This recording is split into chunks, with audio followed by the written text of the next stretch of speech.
Empezar a grabar ya. Bonjour à tous. Aujourd'hui, on a la présentation de Carlos Granada, qui est doctorant à l'Université nationale de Colombie. Il travaille surtout sur Heidegger. Mais bon, aujourd'hui, les textes, c'est textes déjà classiques de Taylor, l'interprétation des sciences de l'homme. Yo te dejo la palabra, Carlos. Voy a ir traduciendo. Listo, perfecto. Ahí paulatinamente, así que no adelantes mucho. Bueno, listo. Entonces, buen día a todos. Muchas gracias por participar hoy. Yo tengo una presentación, es un texto breve para un ensayo muy extenso, que es el texto de Taylor. Me referiré como a algunos aspectos específicos de el artículo de Taylor. Es un texto, como vieron, con varios asuntos por tratar. Yo me centraré en el problema de la crítica y la emancipación. Trato de articular una propuesta alrededor de este asunto, conectado pues con el problema de la interpretación en sentido. Entonces, no sé si les envío el texto por aquí, igual presentaría la pantalla, pero pues si ustedes quieren tener el texto para ir anotando. Ok. Bon, et Carlos, il dit qu'il a une présentation.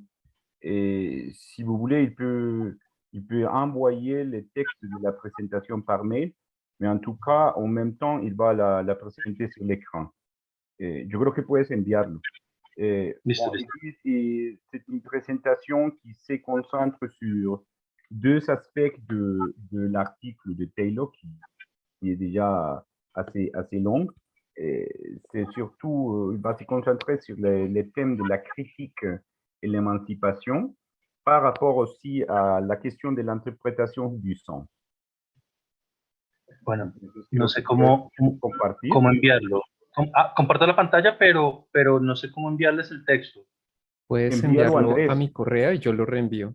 Ok, listo. andres.contreras@udea.edu.co. Listo, entonces.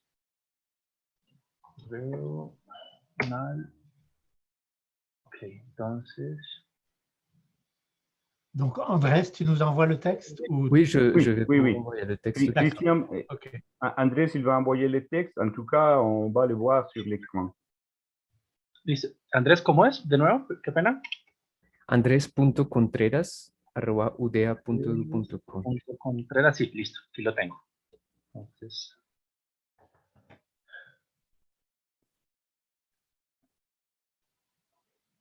Listo, lo acabo de enviar. Sí.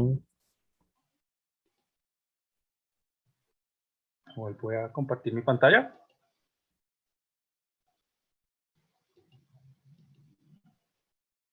Listo. Entonces, aquí está.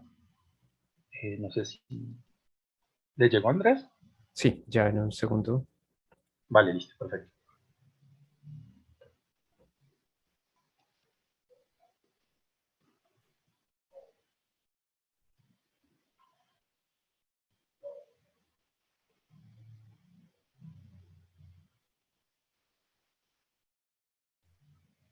Oui.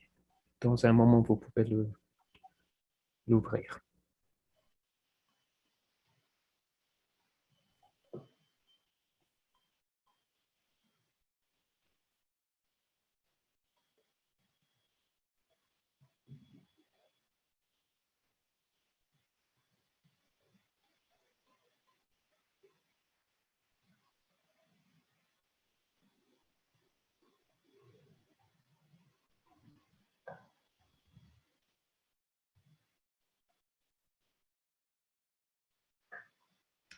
Je l'ai déjà envoyé. Je pense que peut-être il est déjà arrivé.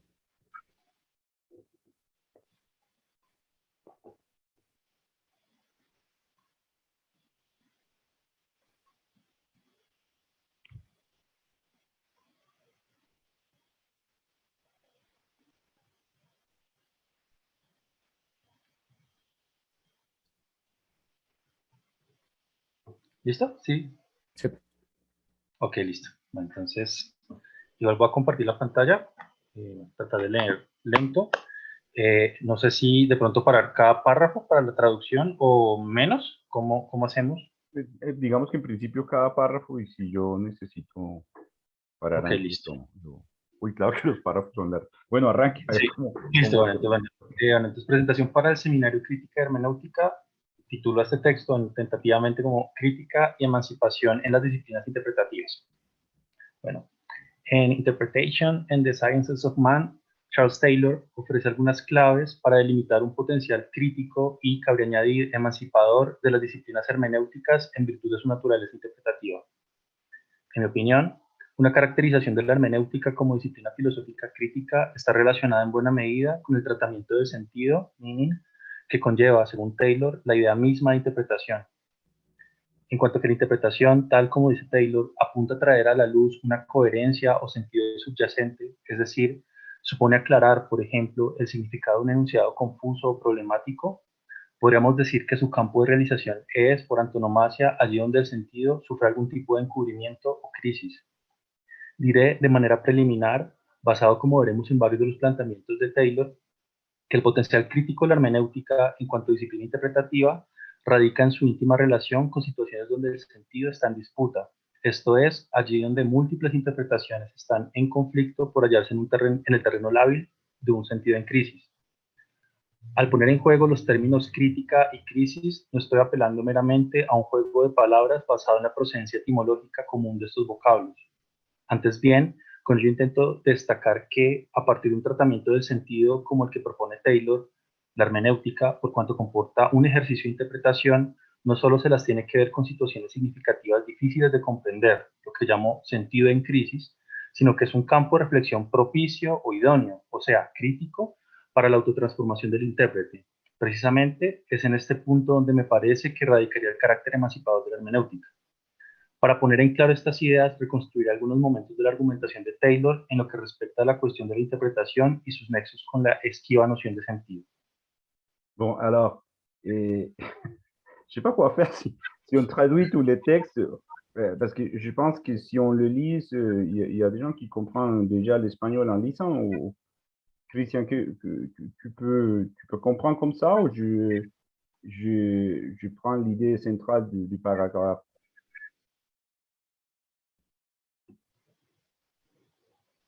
Allô? Oui, Oui, allô? oui, oui, oui.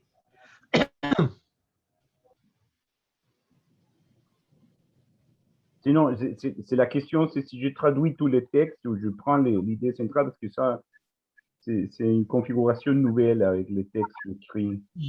L'idée centrale suffit, je Je crois. crois que Oui, l'idée centrale, parce qu'il y a des gens qui oui, c'est comprennent suffisant. l'espagnol. C'est suffisant. Oui. Ok, oui, oui.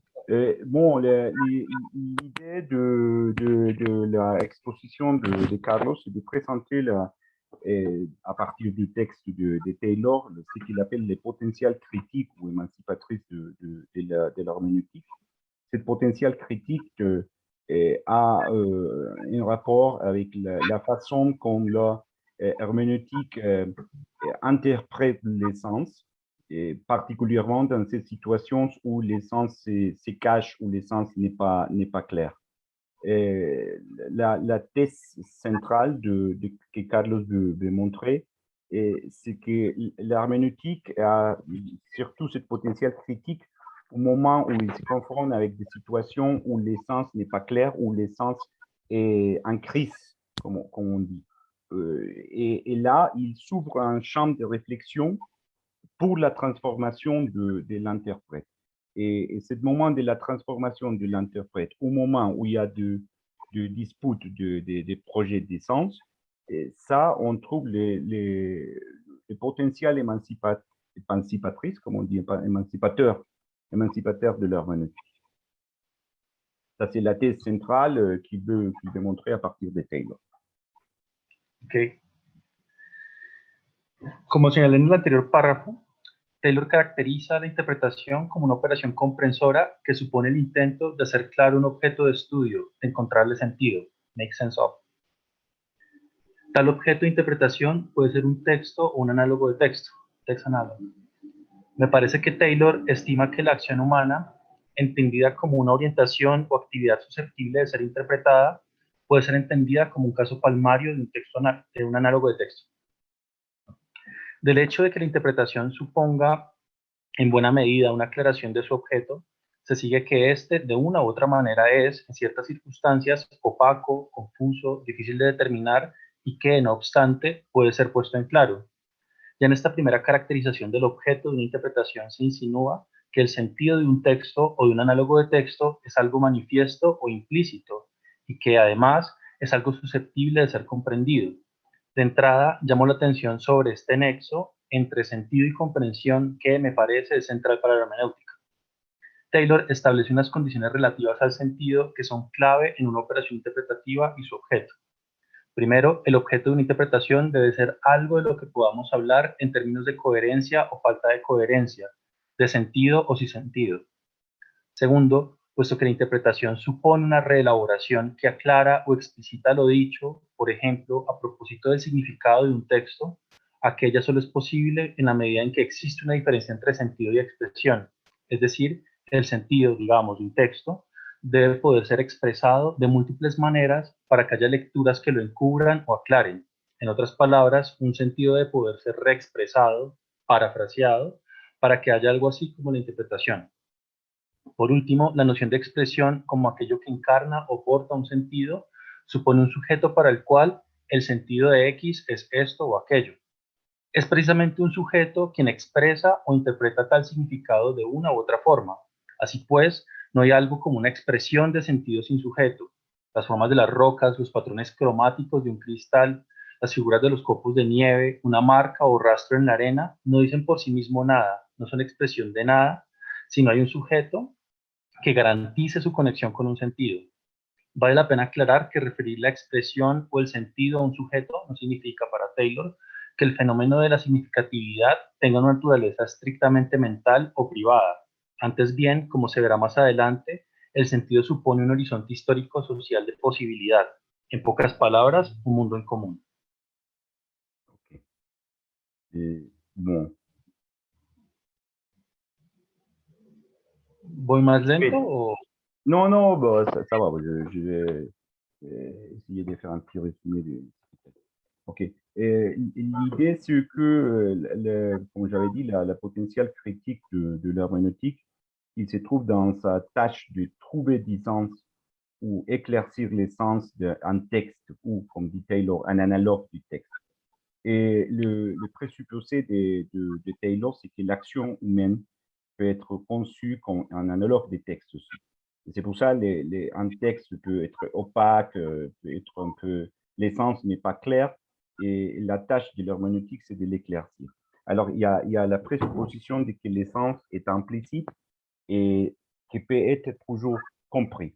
Et là, on trouve une liaison entre sens et compréhension qui c'est essentiel pour la proposition de Taylor.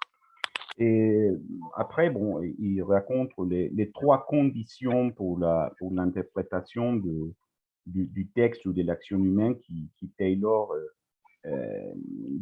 décrit dans cette première partie de l'article.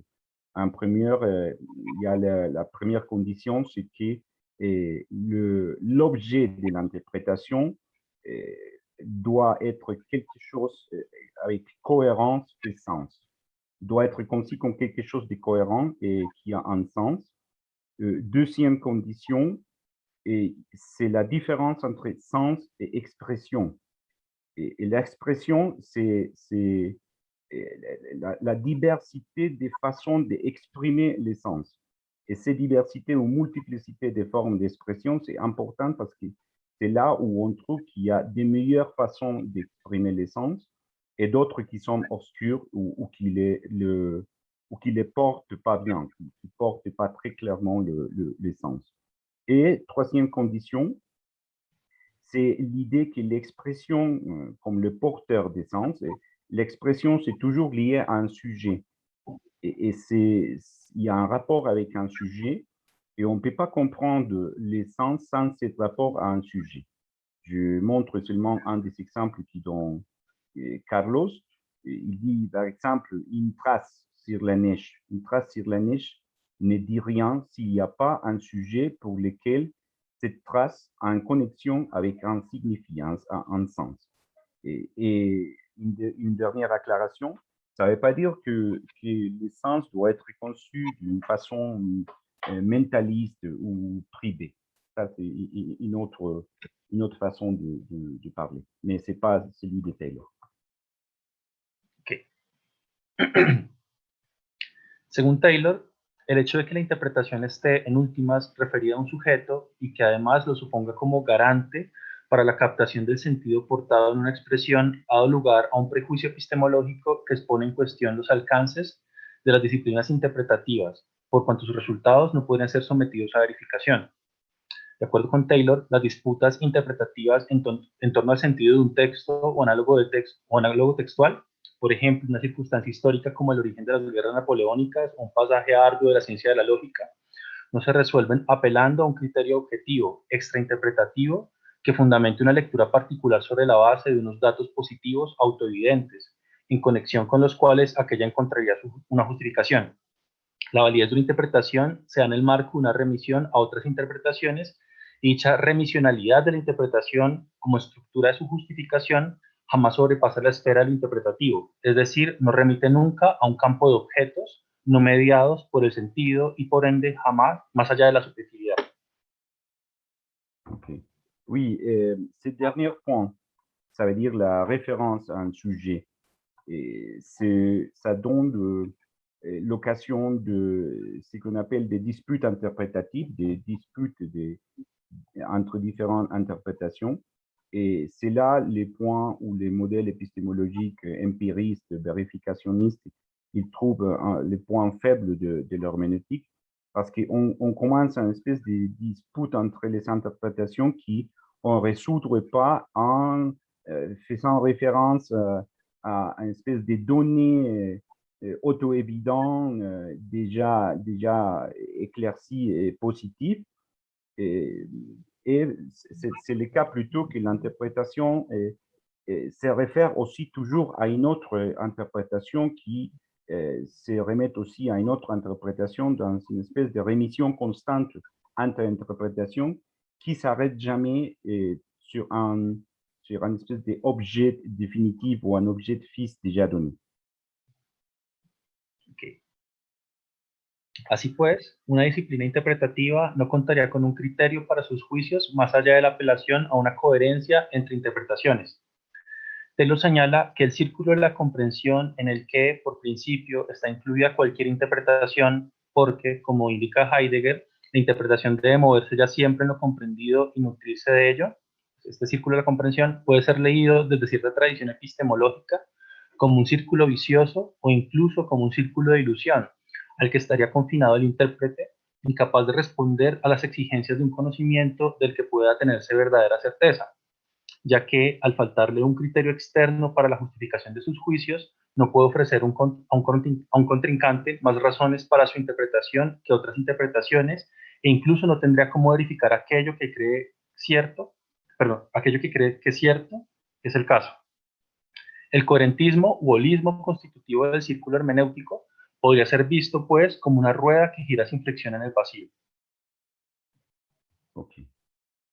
Oui, les critères pour l'herméneutique, ça ne serait pas la référence à un donné ou un objet indépendant, externe, positif, mais c'est plutôt la cohérence entre interprétations.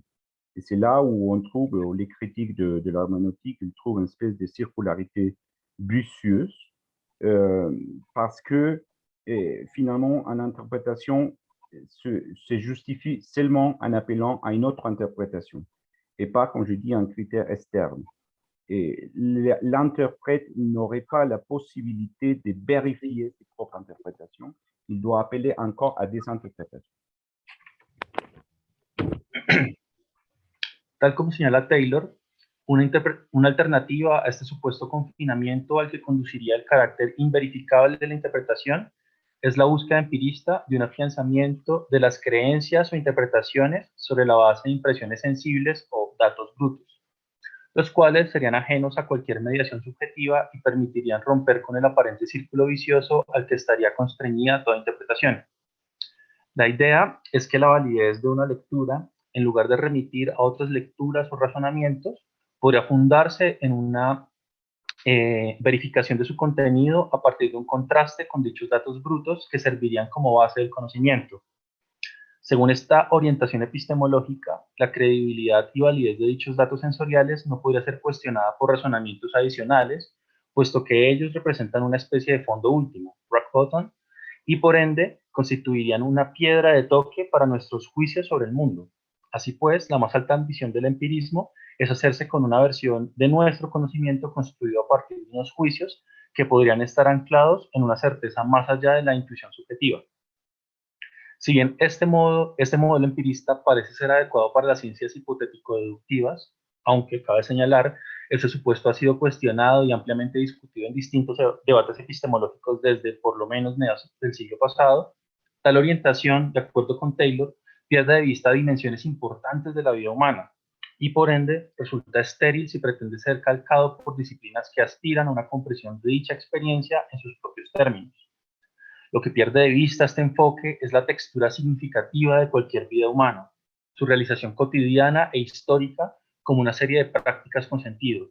En pocas palabras, lo que descuida este enfoque verificacionista es que, como dice Merleau-Ponty, por estar en el mundo estamos condenados al sentido. En la medida en que la vida humana, según Taylor, es indisociable de la significatividad, su análisis es inseparable de un trabajo interpretativo que no podría apelar a un criterio de verificación externo a la interpretación, puesto que, como ha sido señalado, su justificación es indisociable del círculo de la comprensión. Oui. Et alors, la référence à une autre orientation épistémologique qu'on peut appeler l'empirisme ou le vérificationnisme, où la connaissance se justifie plutôt par rapport à une espèce de date brute ou d'impression sensibles qui ne sont pas médiatisées pour l'interprétation, qui sont pas sujets à interprétation. Et l'idée pour l'empirisme ou le vérificationnisme, c'est qu'une vraie connaissance se trouve quand on fait un contraste avec ces dates brutes. Qui, pour Taylor, c'est les fonds le fond fondamental de la connaissance, les rock bottom, comme on dit en anglais. Alors, l'idée de cette courant épistémologique, l'empirisme, c'est que la connaissance se trouve dans des jugements qui, pour se rapporter à cet fondement indubitable, il va au-delà de l'interprétation subjective ou de l'intuition subjective. Mais pour Taylor, cette approche épistémologique de l'empirisme, il perd de vue des dimensions profondes de l'expérience humaine,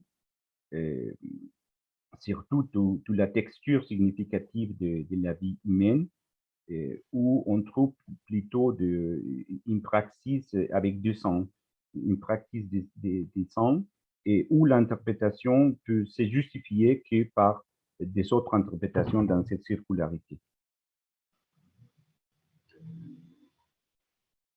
Ahora bien, es preciso caracterizar con más cuidado las actividades humanas y su naturaleza significativa para acreditar la idea de que su análisis debe ser hermenéutico. Para ello, Taylor, por un lado, retoma las tres condiciones ya analizadas que debe poseer un objeto de interpretación: tener sentido, distinguible de su expresión, la cual está referida a un sujeto, ya sea porque éste la capta como expresión de significado o bien porque es la fuente de tal expresión. Y por otro lado, evalúa la adecuación de la acción humana a dichas condiciones de significatividad. Así, en primera instancia, para asociar la acción con el sentido, Taylor postula la noción de sentido experiencial como aquella forma de significatividad que tiene un lugar esencial en la caracterización de la conducta humana. Antes que una ilegítima extensión o problemática analogía con el concepto de significado que aplica para el campo de la semántica y del lenguaje, la noción de sentido experiencial, según Taylor, remite a la especificidad del comportamiento humano, el cual está siempre marcado en tramas de sentido. En mi opinión, eso es algo que puede afirmarse de la acción humana en la medida en que la podemos comprender. La ascripción de sentido a nuestras conductas está presente incluso, la adscripción de sentido a nuestras conductas está presente incluso en nuestra manera de hablar cotidiana acerca de las acciones. que acostumbramos a caracterizar según propósitos, intenciones o finalidades que nos las hacen comprensibles, es decir, que permiten que encontremos sentido en ellas. Oui. Alors, Taylor entreprend la caractérisation de l'action humaine par rapport aux trois conditions de l'interprétation duquel on a déjà parlé. D'abord, la connexion avec l'essence et la cohérence, parce que Taylor, il dit que l'action humaine, il trouve cette connexion entre action ou activité humaine et sens dans l'idée ou la notion des sens expérientiels. Les sens expérientiels, ça serait le sens qu'on trouve dans l'action humaine. Et c'est pas exactement les sens dans la version sémantique, dans la version linguistique, mais c'est l'idée que l'action humaine est toujours compréhensible et que toute action humaine se trouve déjà liée à tout un réseau de significations. Et c'est pour ça qu'on peut parler qu'une action a du sens ou que certaines réactions humaines dans les contextes d'une situation déterminée, certaines réactions ont du sens ou n'ont pas du sens. Mais là, c'est un peu pour exprimer la notion des sens expérientiels, et qui, comme j'ai dit, ce n'est pas la même chose que les sens dans la notion sémantique du sens. Cabe destacar que esta consideración de las acciones humanas como actividades con sentido o, diría yo, comprensibles, no significa, como bien señala Taylor, que toda conducta humana sea racional, no contradictoria o totalmente clara en sus intenciones o metas. Al contrario, buena parte de nuestras conductas están lejos de ofrecer una imagen que se adecue a un ideal de plena racionalidad o claridad de intenciones, metas, etc. Cita Taylor. Evidentemente, muchas de nuestras acciones no alcanzan esta meta. No obstante, incluso una acción en apariencia irracional, por ejemplo, un intercambio oneroso y perjudicial para las partes implicadas, como el que se da en el potlatch, es comprensible, tiene sentido una vez entendemos lo que está involucrado en ella. Una acción tiene sentido para nosotros cuando hay una coherencia entre las acciones de la gente y el sentido de su situación para él. Así pues, de acuerdo con Taylor, el vínculo de la acción con el sentido, esto es su comprensibilidad, no va de la mano con una total transparencia o plena inteligibilidad de tal acto. Que una acción tenga sentido, aunque no sea racional o absolutamente coherente o su significado sea confuso, es un cumplimiento de la primera condición para que el comportamiento humano sea considerado objeto de interpretación. Asimismo, la posible ambigüedad del significado de un comportamiento, la dificultad de su esclarecimiento, que haya lecturas en conflicto a propósito de su sentido, es lo que posibilita la entrada en escena de la interpretación. Oui, il faut faire une précision parce que cette connexion entre l'action humaine et le son, ça ne veut pas dire que l'action humaine est toujours transparente, complètement intelligible, plein de rationalité. C'est pas ça une conséquence. Au contraire, c'est vrai qu'il y a beaucoup d'actions humaines qu'on trouve complètement contradictoires ou il n'y a pas complètement de transparence sur les motifs, sur l'intention. Mais c'est aussi le cas qu'une action humaine apparemment irrationnelle, on peut lui donner des sens aussi si on l'a inscrit sur un récit qui montre qu'il y a une espèce de cohérence, même dans sa contradiction et son opacité. Alors, l'idée, c'est qu'avec cette première description de Taylor, on montre que l'action humaine a du sens, même si il n'est pas toujours complètement rationnel. Et ça veut dire aussi que les comportements humains peuvent être objet d'interprétation. Et c'est pour ça, je te dis, c'est la première tâche pour bâtir l'idée des sciences humaines interprétatives ou herméneutiques. L'idée que les comportements humains peuvent être objet d'interprétation. Okay. Volvamos sobre la idea de sentido experiencial que ofrece Taylor en su ensayo, con el fin de seguir apuntalando qué implica la naturaleza significativa de nuestra conducta y qué posibilidades se abren cuando esta es considerada como un objeto de interpretación. De acuerdo con Taylor, al referirnos al sentido de una situación problemática o de un dilema, estamos empleando una noción articulada en tres momentos en los que se reformula o supone, en mi opinión, algunos aspectos de las tres condiciones que debe cumplir un objeto de interpretación. Primero, el sentido de una acción, de una situación, no se da en el vacío, es decir, sin referencia a un sujeto o grupo de sujetos humanos. Me parece que al vincular nuevamente, como en la tercera condición mencionada antes, la noción de significatividad con el sujeto, Taylor está recalcando que un componente del sentido, si es que es lícito pensar en estos términos tal noción, es la intencionalidad. El sentido es para alguien o de algo, de modo que no hay sentido en el vacío. Por ello, los meros rastros naturales, sin referencia a una subjetividad o agente intencional, no tienen sentido por sí mismos. A pesar de que Taylor parece restringir la idea de sujeto al ser humano, me pregunto qué tan robusta debe ser esta noción de subjetividad para que se admita sentido en relación con ella.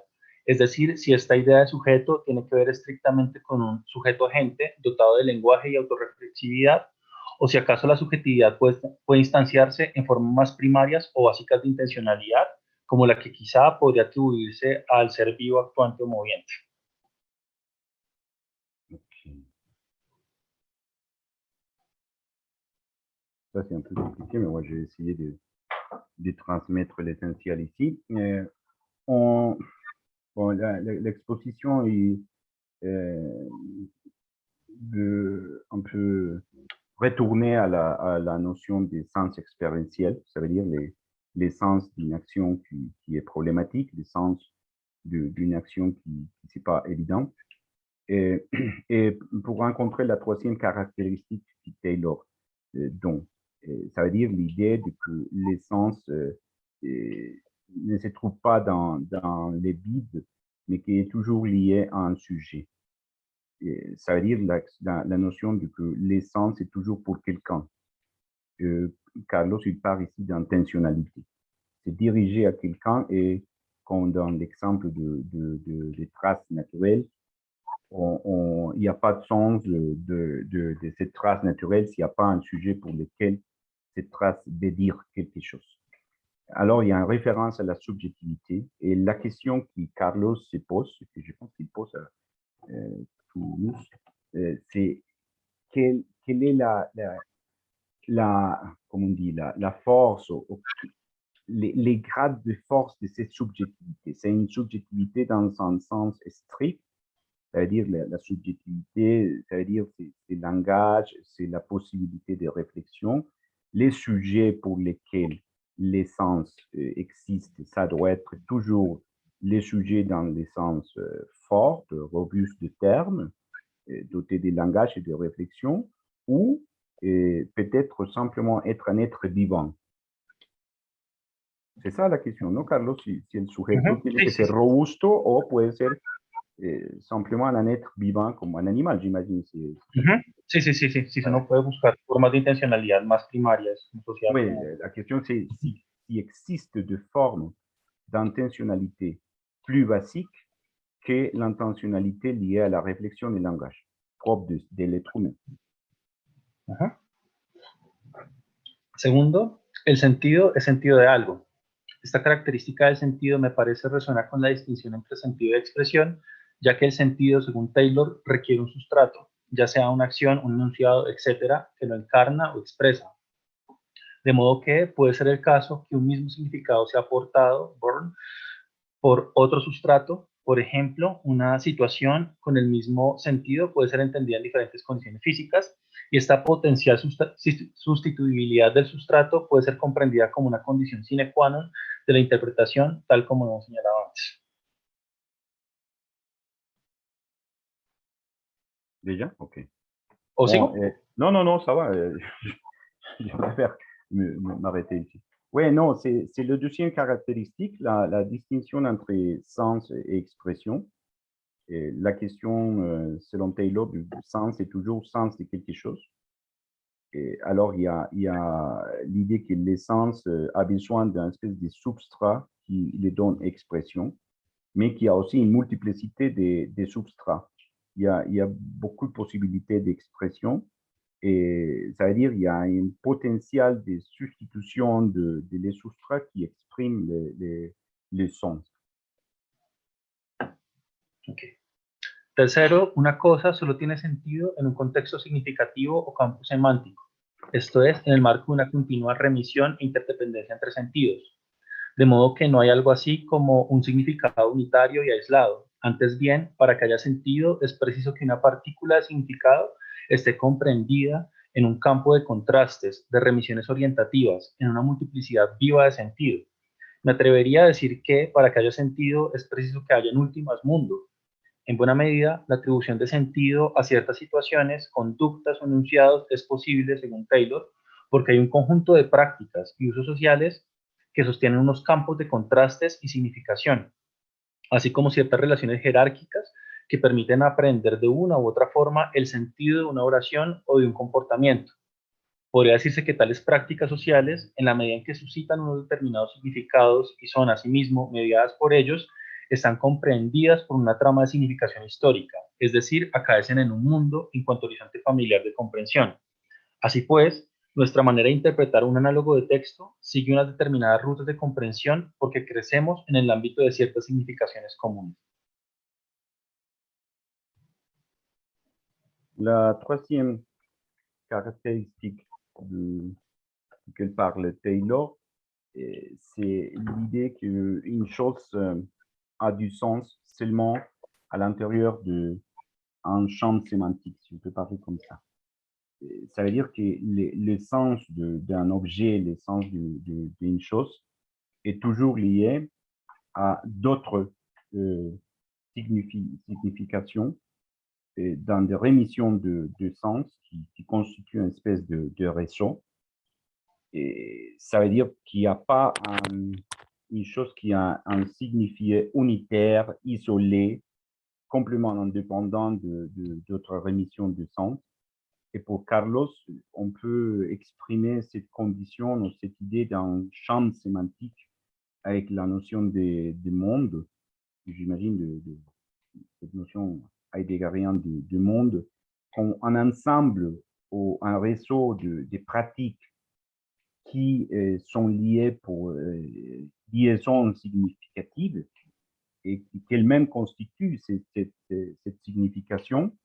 signification qui sont aussi liées à une histoire. Il y a un rapport historique de cette signification. Alors, c'est possible d'interpréter seulement si on est orienté par ce monde de signification historique, par ces réseaux de signification. C'est là qu'on trouve la condition pour pouvoir interpréter après. Sobre la base de lo que ha sido expuesto hasta este punto, me gustaría ahora dirigir la atención al potencial crítico y emancipador de la hermenéutica que parece seguirse de la propuesta de Taylor. Como señalé en un principio, la interpretación es requerida cuando el sentido está en disputa o está en crisis, es decir, cuando hay una dificultad en su captación. Cabe reiterar que esta ambigüedad del significado, las dificultades que reporta su comprensión y que daría lugar a múltiples lecturas, de alguna manera supone la segunda condición que debe cumplir un objeto de interpretación. Esto es la diferencia entre sentido y expresión, ya que solo sobre la base de esta distinción es que el sentido puede ser presentado de diferentes maneras y dar lugar a interpretaciones en choque.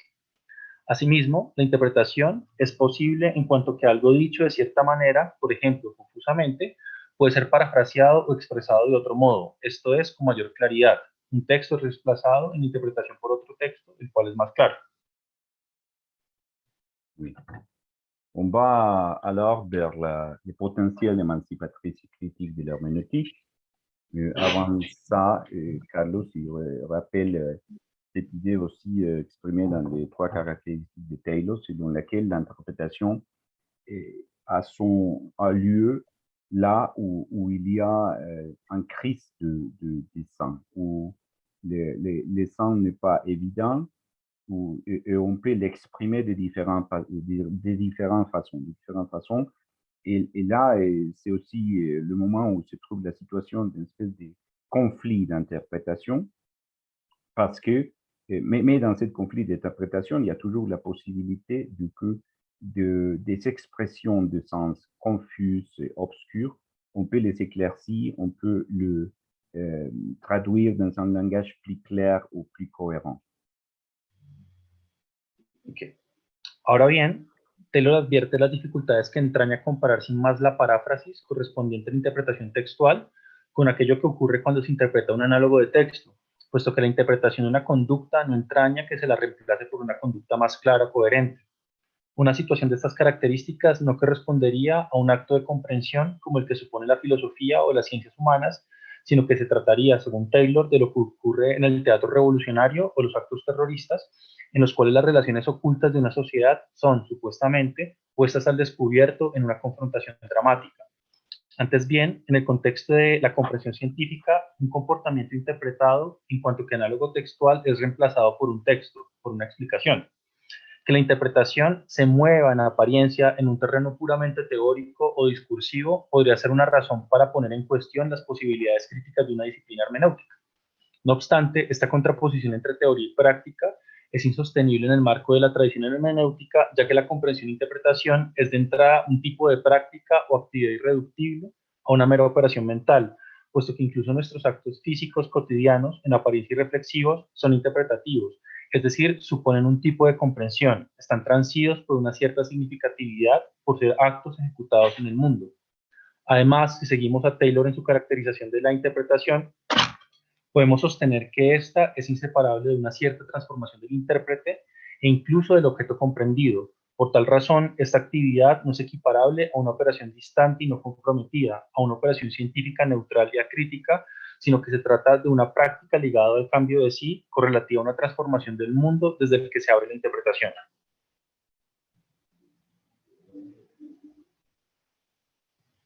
Ok. Puis, il y a d'abord aussi la possibilité d'exprimer une critique à cette question de les sciences herméneutiques. Si on fait la comparaison entre l'interprétation du texte, l'interprétation textuelle, et l'interprétation d'un comportement humain, de l'action humaine. Parce que les critiques, on peut trouver une espèce de limitation de la possibilité des sciences herméneutiques. Parce que normalement, dans une interprétation textuelle, on interprète un texte par rapport à notre texte. Mais là où il s'agit de la conduite humaine, on interprète une action ou une conduite humaine avec un texte. Et là, les critiques, il y a des critiques qui trouvent que l'analogie avec l'interprétation textuelle, et ça, on ne la retrouve plus. Il y a une espèce de deux régions différentes, la conduite humaine et le texte. Mais la réponse de Taylor à cette critique, c'est de dire que cette critique supporte une espèce de dualisme entre théorie et pratique, comme si ça arrivait des choses différentes, comme si la conduite c'était la praxis et la théorie c'est les textes qu'elle interprète. Mais ce dualisme n'existait pas pour Taylor parce que même des actions physiques sont toujours traversées par des signifiantes. Et même des conduites humaines simplement corporelles, ils sont toujours traversés par des interprétations. Alors, l'interprétation, même si c'est une interprétation pas sur la base d'un texte, peut s'exprimer ou peut transformer la vie et l'action même de l'interprète et transformer aussi l'objet interprété.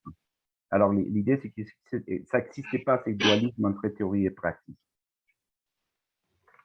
Como ya ha sido indicado, de acuerdo con Taylor, el sentido experiencial, es decir, la significación ligada a los análogos de texto, es indisociable de un campo de contrastes, de un contexto significativo a partir del cual una conducta o situación nos es comprensible. Aún más, el sentido experiencial y la trama de significación que lo define son interdependientes. En palabras de Taylor, los deseos, sentimientos, emociones y por lo tanto los sentidos humanos se encuentran atados al nivel y tipo de cultura, que es a su vez inseparable de las distinciones y categorías inscritas en el lenguaje que la gente habla. Esta relación entre el sentido experiencial y el contexto que lo define no es equivalente a una simple correspondencia entre nuestro lenguaje y determinados comportamientos, sentimientos y situaciones preexistentes, ni tampoco supone que nuestros vocablos produzcan sin más tales afectos, eventos o circunstancias o a la inversa. Antes bien, lo que conlleva esta interdependencia es una modificación de nuestra situación comprensora correlativa al ejercicio de interpretación ya que cuando logramos comprender una determinada situación o conducta, alcanzamos, según Taylor, lucidez acerca de nosotros mismos, es decir, se opera en nosotros un cambio moral.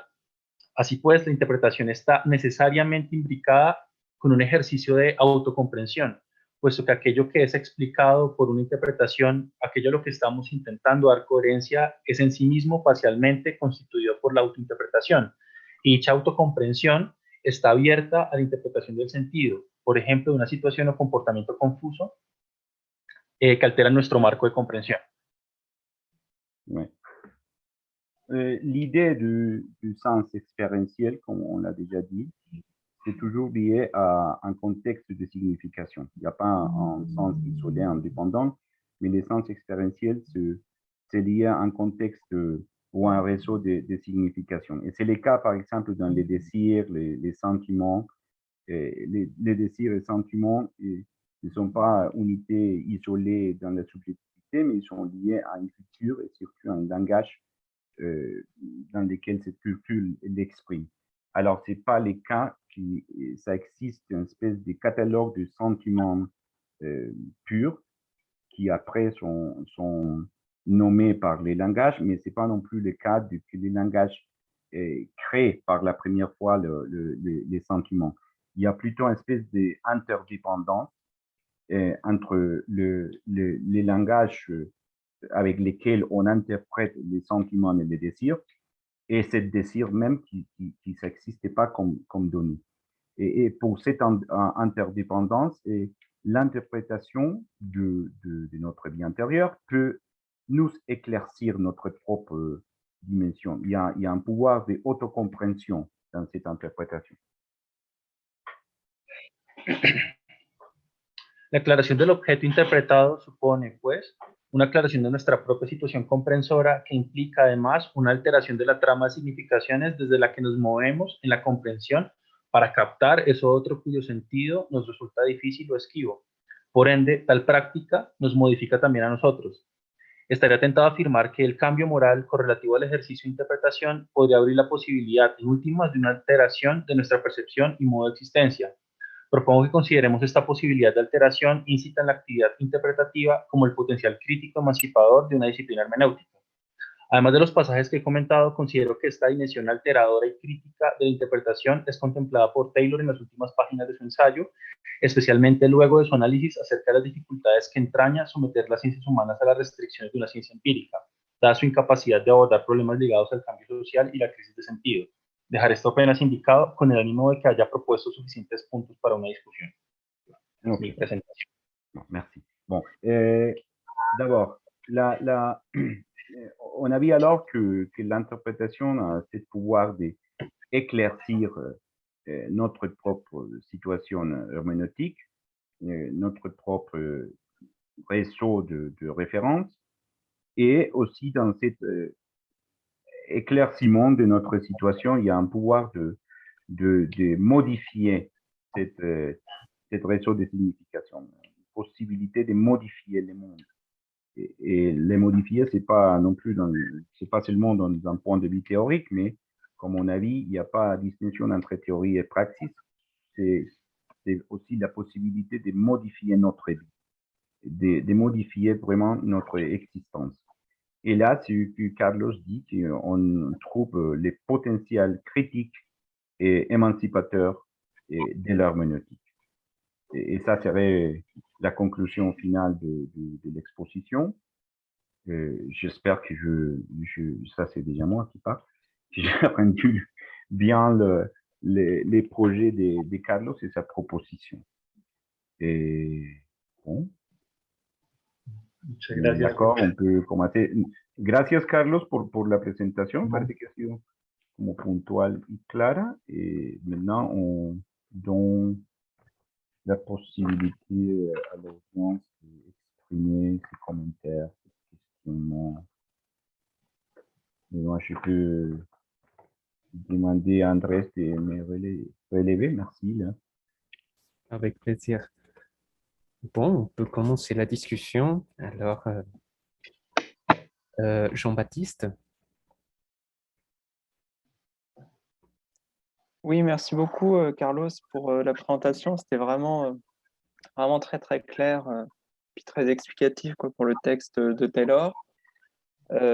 Et il y a quelque chose que tu as bien mis en évidence et que j'arrive pas à comprendre, c'est que le sens, ou voilà, la signification, c'est pas la rationalité logique, donc c'est pas le principe de contradiction, etc. Et ça, Taylor le dit dans son texte. Tu dis aussi que c'est pas le sens dans sa dimension uniquement sémantique, donc j'imagine une définition un peu sur le modèle du dictionnaire, quoi. Je sais pas, ou la définition des sens chez Aristote. Mais alors du coup, et c'est pas non plus le référent réel, hein, mais alors il se pose la même question que quand je lis Heidegger, ou des fois quand Dilthey, ou enfin bon voilà, toute une partie de la tradition herméneutique, ou Merleau-Ponty, ou des gens comme ça. Du coup, j'avoue que j'ai un peu de mal à voir, j'ai un peu du mal à comprendre ce que c'est que cette cohérence du réseau de signification, là, ce que c'est les significations qui se rapportent les unes aux autres, qui font une cohérence, et c'est ça le sens. Mais si jamais tout ça peut être contradictoire et ne renvoie pas forcément à un référent mondain, et bon voilà, je sais.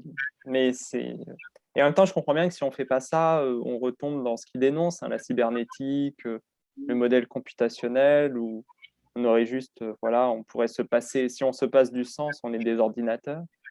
Et du coup, je voulais savoir, chez Taylor, bon, ou même ça s'adresse à tout le monde en fait, ou dans la tradition herméneutique, comment on définit le sens du coup. Merci, Jean-Baptiste. Je traduis.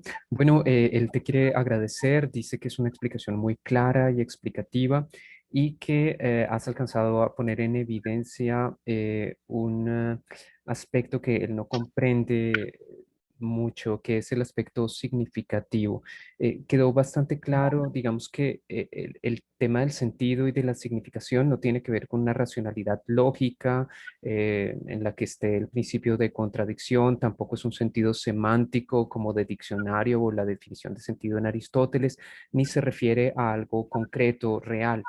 Pero para Jean-Baptiste es difícil entender esta cuestión del sentido y del significado en autores como Heidegger, en Ricoeur o también en Merleau-Ponty. Tiene problemas para ver, para comprender en qué significa esta coherencia de la red o de los recursos semánticos, en qué significa esta coherencia. Está claro para él que no podemos apelar a otra cosa, que si no apelamos a este sentido, quedaríamos en la cibernética, en el modelo computacional y los seres humanos serían nada más que ordenadores, pero que lo importante realmente no queda completamente claro para él. Entonces, te pido un poco más de explicación sobre esta coherencia y el sentido. Ok. Como mencioné en el texto, yo me ocupé de este texto de Taylor porque el problema del sentido es importante para la tesis la investigación que estoy intentando desarrollar en el doctorado. Y digamos que Taylor me parece que aporta algunas pistas para tratar de establecer una teoría del sentido desligada de, no sé, la aproximación al sentido en términos lingüísticos, formales, etcétera, ¿sí? Pero creo que en todo caso el tratamiento de esta noción de sentido es como, no es directa en el texto de Taylor, ¿sí? Y yo creo que no es directa incluso en Gadamer o en Heidegger. Creo que la noción de sentido es bastante esquiva y es difícil de precisar. Por eso me parece que uno podría hacer una especie de parangón o comparación entre la noción de sentido con la noción de ser, porque ambas son como la captación, o sea, dar cuenta de a cabalidad de qué significa que algo signifique es un problema tremendo, tanto en la filosofía del lenguaje como para la filosofía hermenéutica, ¿sí? Como que dar a cabalidad con qué es lo que comporta o qué es lo que está supuesto en la noción de sentido es difícil de agarrar. Y digamos que a mí me parece que la noción de sentido experiencial que desarrolla Taylor pues tiene, me parece a mí, ciertas resonancias con lo que uno podría captar que implica el sentido, por ejemplo, en Heidegger, que es algo que está más ligado a orientación, a la práctica, al comportamiento, ¿sí? y que es algo que se mueve en una dimensión muy básica, que tal vez el sentido ligado al lenguaje o cuando uno lo relaciona solo como con esta dimensión semántica o lingüística, como que se pierde algo más, y me parece a mí que la noción de sentido que está supuesta en la hermenéutica tiene que ver con todo esto que usted señala de coherencia, en fin, tiene que ver con un nivel de lo práctico, de cierta orientación, pero pues sé que es un problema complicado, ¿sí? Porque es una noción esquiva y difícil, tanto para la hermenéutica como, por ejemplo, para la filosofía del lenguaje. Con la noción de sentido es súper esquivo, es una noción escurridiza, pero yo creo que es algo que opera en las prácticas, ¿sí? Incluso como previo a la simplificación lingüística o algo así. Pero no sé si con eso estoy atendiendo a su pregunta. Bueno, pero sí creo que es algo que traspasa como el campo formal. Muchas gracias. Voy a traducir. Bon, Carlos pense qu'effectivement, il s'agit d'une question très difficile à caractériser, mais il veut souligner qu'il a choisi ce sujet en particulier, ou cet auteur en particulier, parce qu'il pense que Taylor indique un peu quel est le sens de la signification, ou quel serait le sens d'une théorie de la signification qui n'emploie pas des termes linguistiques formels. Néanmoins, il s'agit d'une notion qui n'est pas traitée de façon directe, comme d'ailleurs se passe la même chose chez Heidegger, et il s'agit d'une notion très difficile à saisir. Qu'est-ce que c'est que la signification? Qu'est-ce que signifie que quelque chose signifie ou parle ou dit quelque chose? C'est effectivement une grande difficulté dans la philosophie du langage et dans l'herméneutique. Mais Carlos pense que cette notion de sens expérientiel qui se rapproche un peu à la notion de sens chez Heidegger a pour but de montrer une certaine orientation liée à la vie pragmatique, à la vie pratique, à la praxis, au comportement. Et c'est pour lui très intéressant d'arriver à soulever la dimension pratique et basique intérieure au langage dans un niveau de base qui révèle une certaine orientation vers l'action, vers la pratique. Alors, il pense que là, on retrouve les éléments pour expliquer la notion de sens. Il espère avoir donné une bonne réponse ou une réponse au moins partielle à la question de Jean-Baptiste.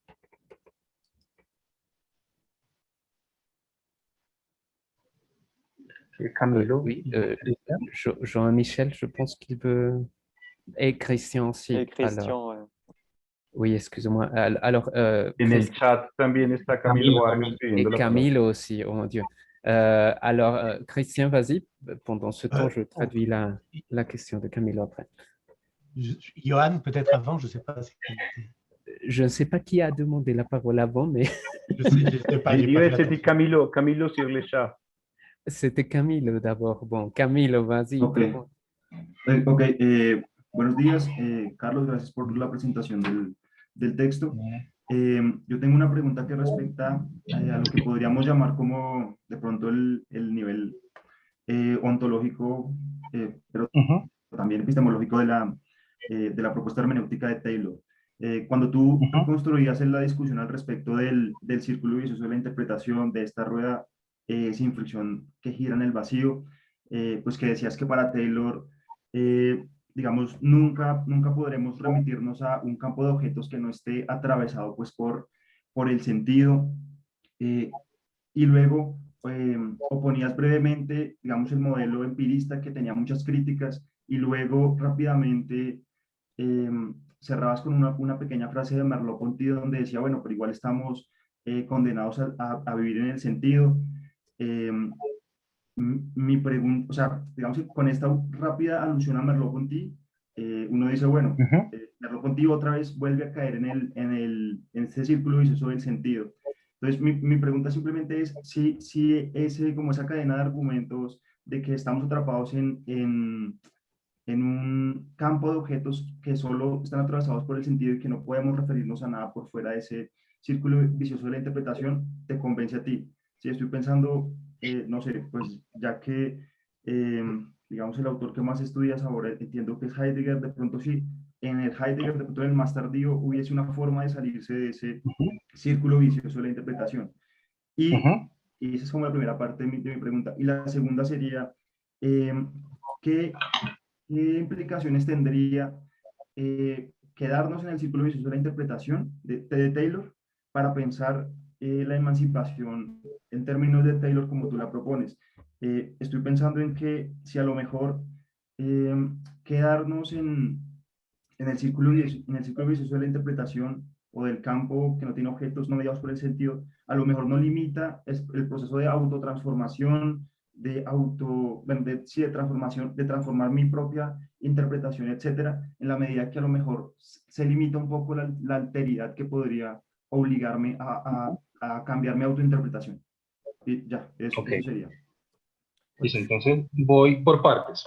Primero, yo no creo que Taylor califique el Por la coherentismo. traducción, ¿no? No, pero puedo pero sí. traducir todo al tiempo, je traduis après. Ok, listo. ¿Sí, seguro? Bueno, entonces traduzco ya. Bon, je traduis d'abord la question.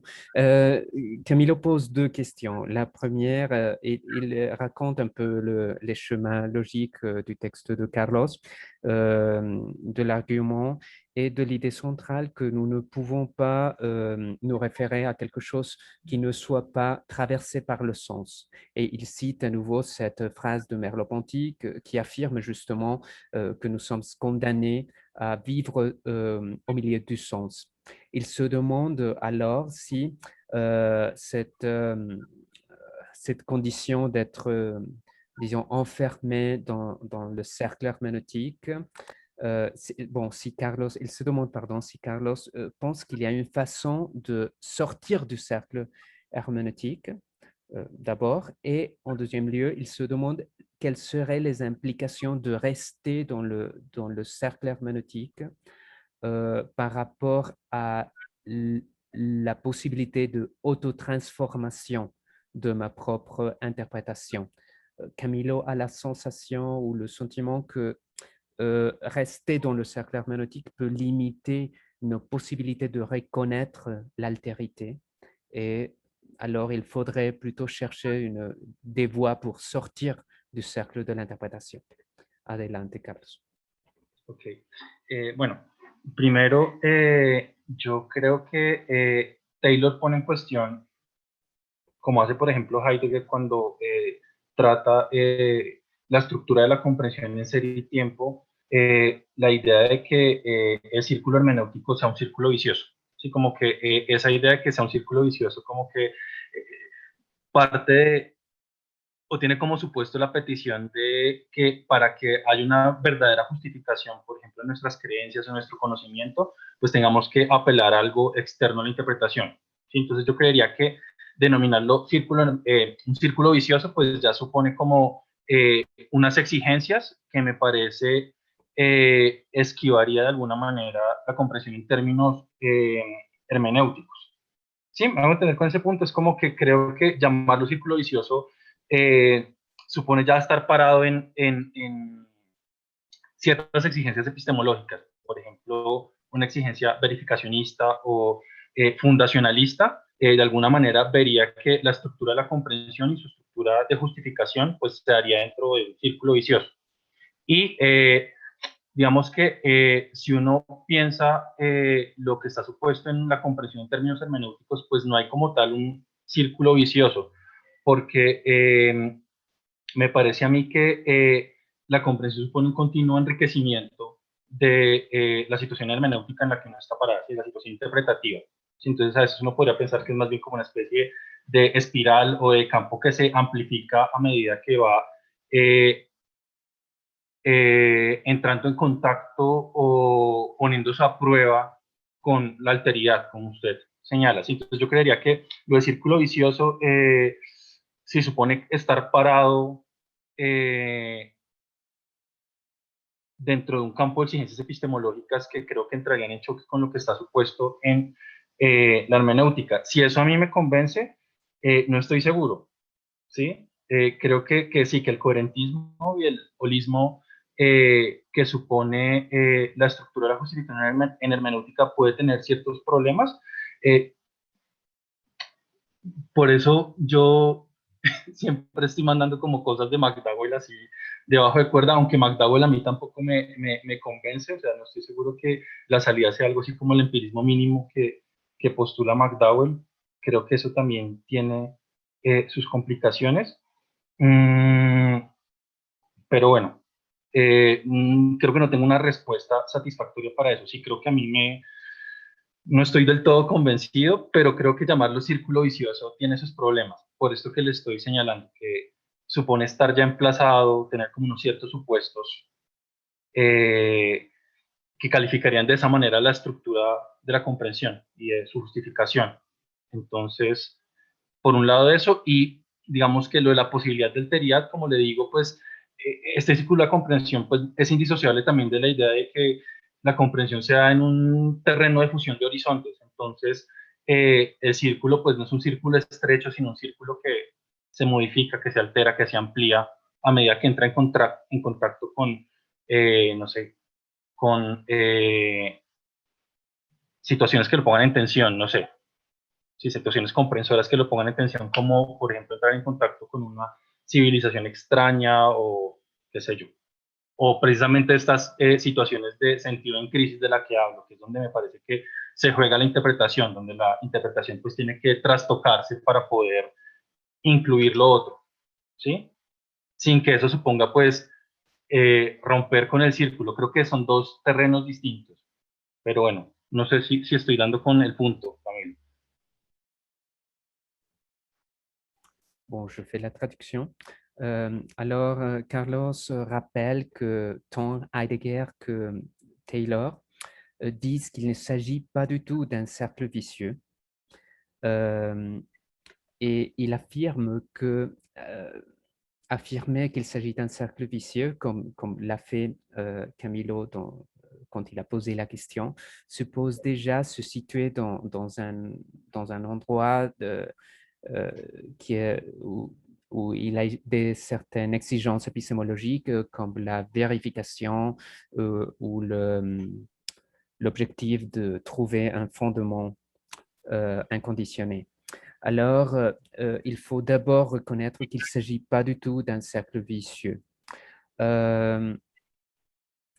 Il parlerait peut-être, il suggère qu'il faudrait peut-être parler d'une spirale ou d'un champ qui s'élargit progressivement en rapport avec la rencontre de l'altérité et de l'autre.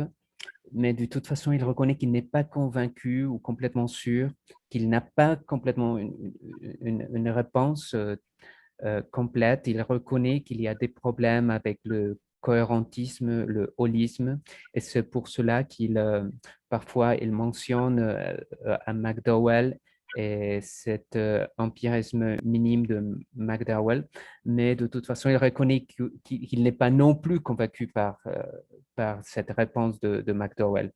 De toute façon, Carlos affirme qu'il faudrait que cette reconnaissance de l'altérité se produit sur le terrain de la fusion d'horizons, de l'élargissement de ces horizons par rapport à l'altérité, par rapport à la reconnaissance des situations en tension, par rapport à d'autres civilisations. Et c'est là où le sens rentre dans une crise ou expérimente une crise où se trouve l'enjeu de l'interprétation. L'interprétation veut ou a pour but une certaine transformation de cette seuil de compréhension. Oui, Christian. No sé si atendía lo que... si atendía a la pregunta de Camilo, si es satisfactorio. Il n'est pas sûr qu'il a bien répondu. Mais... Bon, Christian. Oui, une question rapide. Donc, oui, ce qui me paraît effectivement très, très intéressant dans votre exposé, Carlos, c'est que c'est vrai que Taylor essaye dans ce texte de 71, donc relativement ancien hein, par rapport à ces textes, il essaye de réconcilier à la fois l'herméneutique philosophique et les sciences humaines et sociales en sauvegardant tant l'herméneutique philosophique qu'une certaine prétention à la connaissance dans les sciences sociales. Et cela notamment à la fin de l'article, puisqu'il me semble que le cœur de votre argument se trouve à la fin de la première section, hein, c'est ça, si je vois bien, c'est-à-dire l'idée de justement de cette autoclarification par l'interprétation. Je termine la question ou je continue la question. Alors, ma question est la suivante. Vous avez cherché à montrer le rôle de, enfin c'est le cœur de votre visée, le rôle de émancipateur ou critique de cette interprétation en montrant et en arrivant à l'idée que l'homme, et il le dit donc dès ici, avant le self-interpreting animals, que l'homme est un animal qui s'interprète lui-même et qui, en s'interprétant lui-même, en participant à ces réseaux de signification, parvient à une plus grande clarification de soi et donc à un rapport, et c'est les termes qu'il utilise, un rapport plus authentique à lui-même face à une certaine inauthenticité. Alors ma question est de savoir si dans cette interprétation, il y a toujours émancipation, pourquoi le sujet ne s'illusionne-t-il pas sur lui-même? Peut-il et comment échapper à l'idéologie de l'auto-interprétation? C'est-à-dire pourquoi l'idée que l'on s'interprète soi-même serait par elle-même émancipatrice?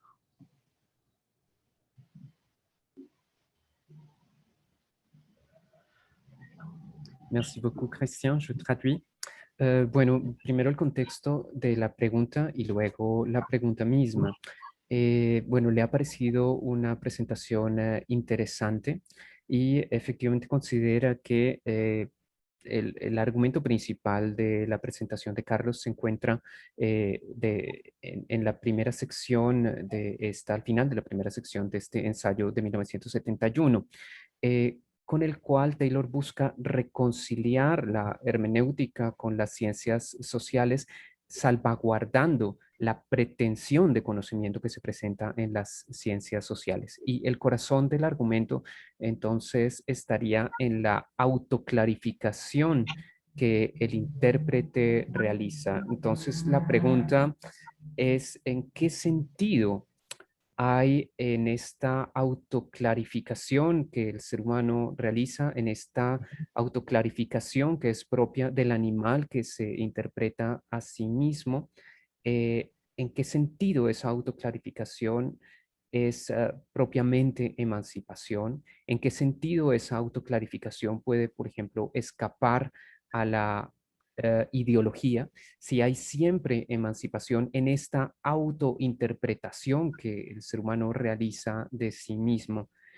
Y ha destacado otro aspecto que olvidé mencionar, y es que en esa autoclarificación habría una especie de búsqueda de una autenticidad o de una relación auténtica consigo mismo frente a la inautenticidad. Así que repito la pregunta: ¿en qué sentido hay emancipación en esta autointerpretación de sí mismo? Y si esta emancipación o autointerpretación puede escapar a la ideología. Bueno, no estoy seguro que toda operación interpretativa sea por sí misma emancipadora. Sí, creo que no es que sea como una cosa automática, como que la interpretación va de la mano siempre con una autotransformación que emancipe. Creo que es una de las posibilidades que están inscritas dentro de la estructura misma de la interpretación. Y yo lo llamo emancipación porque me parece que esta autoaclaración es inseparable de una cierta modificación del mundo desde el que interpreto, ¿sí? Entonces me parece que esa relación entre como yo y mundo, y el mundo entendido como una condición para mi interpretación, ahí creo que es donde estaría en juego el carácter emancipador de la hermenéutica o de la interpretación, en la medida en que la modificación de mí mismo va acompañada con una cierta modificación de mis marcos de comprensión, y eso significa pues una cierta modificación de mi mundo. Y yo supondría que esta posibilidad sea en lo que llamo como situaciones críticas, donde pues está en juego como cambios notables, no sé si de paradigmas o bueno, lo que Taylor menciona a propósito de las crisis de identidad o los cambios sociales, creo que es donde estaría un poco en juego el potencial emancipador de la hermenéutica, porque digamos que la comprensión de este cambio o de cierta situación de crisis de identidad supondría pues de alguna manera una modificación importante de mí mismo, ¿sí? Que a la vez pues implicaría una modificación de mi mundo, ¿sí? Entonces creo que ahí es donde está en juego eso, pero no creo que sea como una cosa automática, que toda interpretación suponga emancipación, aunque sí, lo que está en juego aquí es que en toda interpretación sí hay un potencial emancipador, que tiene que ver con esto que llamo una modificación de mis marcos de comprensión generales o algo así. Con el asunto de la ideología no sabría cómo conectarlo. Pues digamos, creo que Taylor en algún momento habla de el autoengaño, ¿sí? Que son estas situaciones en las que de alguna manera mi incapacidad de reconocer lo otro supone un cierto encubrimiento de mí mismo, como una ilusión que uno podría llamar como alienación. Y creo que precisamente ese contacto con lo otro que violenta mi situación sería lo que posibilitaría como salir del autoengaño o algo así, pero no sabría muy bien cómo hacer la conexión entre este asunto y un análisis de la ideología. No sé si es del todo compatible, ¿sí? Habría que desarrollar un poco eso, pero no sé, no sé si es compatible este paradigma de la interpretación con la crítica de la ideología. Aunque bueno, creo que tampoco tengo suficientes elementos para sostener este punto. Bon, je traduis, traduzco. Bon, Carlos dit que il pense que pas toute interprétation est émancipatrice, pas toute auto-transformation est émancipatrice. Néanmoins, il s'agit d'une possibilité. L'émancipation est une possibilité malgré tout. Dans quel sens, dans quel sens il a parlé d'une émancipation? Il a parlé d'émancipation comme auto-acclaration ou auto-éclaircissement, parce que tout éclaircissement de soi-même implique une modification du monde. Alors, le caractère émancipatrice ou émancipateur, pardon, se trouve dans cet éclaircissement de soi qui modifie son propre monde, qui modifie les schémas de compréhension qui configurent ce monde. Alors, dans ces situations critiques où il y a parfois des champs de changement des paradigmes, on pourrait parler d'une certaine émancipation. Les changements sociaux dont Taylor parle pourraient avoir un potentiel émancipateur. C'est-à-dire cette crise de l'identité de soi-même et de son monde a un potentiel de changement, et voilà pourquoi on pourrait parler d'une émancipation. De toute façon, il n'est pas ou il n'est pas sûr d'avoir les éléments pour bien répondre à la question de l'idéologie et de la critique de l'idéologie, Taylor parle parfois de le manque d'autotransparence ou d'autocompréhension et de l'incapacité de reconnaître l'autre et l'altérité qui finissent par un pas le mot, encubrimiento en français, bon, qui finissent par cacher le soi-même, qui finissent par configurer une certaine illusion ou configurer une certaine aliénation. Alors, de toute façon, elle se demande si ce contact avec l'altérité qui questionne les propres schémas de compréhension peuvent suffire pour sortir de cette auto-aliénation. Il ne sait pas, il n'a pas tous les éléments, mais il pense qu'on peut retrouver de toute façon certaines indications dans le texte. Merci beaucoup, merci. Gracias. Jean voulait poser une question? Oui, merci également pour ce très bel exposé. Oui, initialement, je voulais rebondir un petit peu sur la remarque de Jean-Baptiste tout à l'heure, sur la question qu'il posait par rapport à la question de la signification, à la question du sens et la manière dont Taylor essayait de la conceptualiser. Alors peut-être pour y voir plus clair, peut-être distinguer signification et sens déjà. Peut-être si on entend par signification l'attribution de quelque chose ou de quelque chose qui veut dire quelque chose à un signe particulier ou en tout cas de manière isolée, lorsque un mot signifie telle ou telle chose, bon, par exemple. Bon. Alors que le sens aurait, je dirais, une signification plus globale. En tout cas, prendrait la signification dans un agencement de vie, un contexte ou un agencement de plusieurs significations entre elles, alors que la signification en elle-même resterait rapportée à un signe particulier. Et que l'objectif, finalement, de Taylor, ce ne serait pas tellement de penser à la signification, justement, mais de penser que pour accéder à l'herméneutique de la vie ordinaire ou du monde, il faut passer à la question du sens, c'est-à-dire penser les agencements de signification comme un tout.